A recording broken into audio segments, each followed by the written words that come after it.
สบายดีพบกับบ่าวป้ายชาแนลนะครับทุกคนชาวยูทูบบ่าวป้ายตอนนี้มันกำลังฮอตเซโนนะครับทุกคนอยากจะเบิ่งบรรยากาศการขายปิ้งไก่เซโนนะครับทุกคน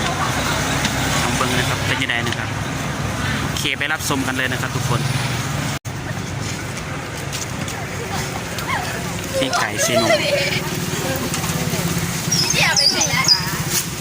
เก็บตัวบางใหญ่นะครับ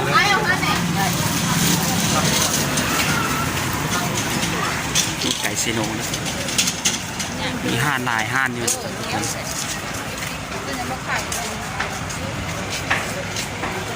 ปีกไก่เซโนนะครับสวรรค์เขตนะครับปีกไก่เดี๋ยวตัวบางใหญ่เลยนะครับทุกคนดู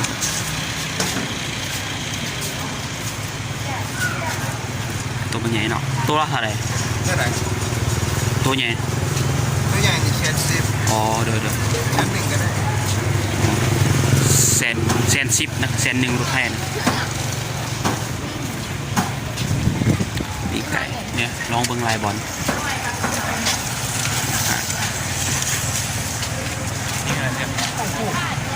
แสน10แสน1นะเขาขายแสน1นะมีปีกไก่ซิโนมี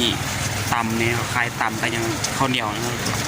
อันนี้กำลังปิ้งนะครับปีกไก่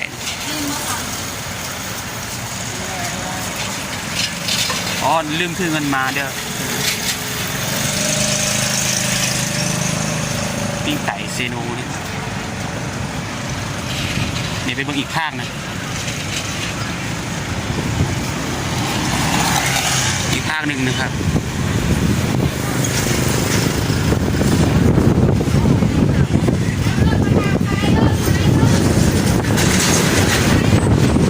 ดูครับปิ้งไก่เซโนนะครับ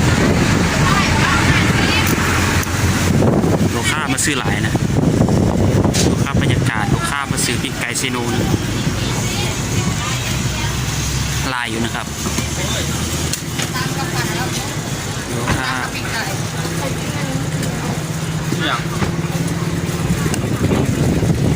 อ๋อมี QR ซีรีดาวะนี่อันนั้นตู้ ATM ที่นี่เท่าไหร่ทางหน้าเนี่ยสามแยกวะยืดไปก็เห็นนะฮะเดบางป้ายโฆษณาฮะป้ายใหญ่ๆแบบป้ายจีอันนี้ธรรมดาการโทรศัพท์ก็ไม่เท่าไหร่ผ่านมันจะเอ็มเบิ้ลแบบอ๋อไอซีรีดามีบ่อยู่นะโอเคเบิ่งถ่ายคลิปอันนี้กันวิดีโอตัวละเท่าไหร่นี่ตัวนี้70คือกันมาสุกหมดแล้ววะสุกแล้วตัวนี้60ป่ะนี่60ค่ะนี่60ป่ะ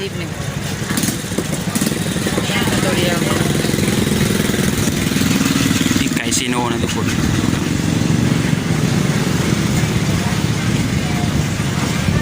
ตัวนี้ดิอ๋อ70มี70มี60นะนี่ไก่โอเคครับทุกคนครับเจอกันเท่านี้ก่อนนะครับบ๊ายบายนะครับโอเค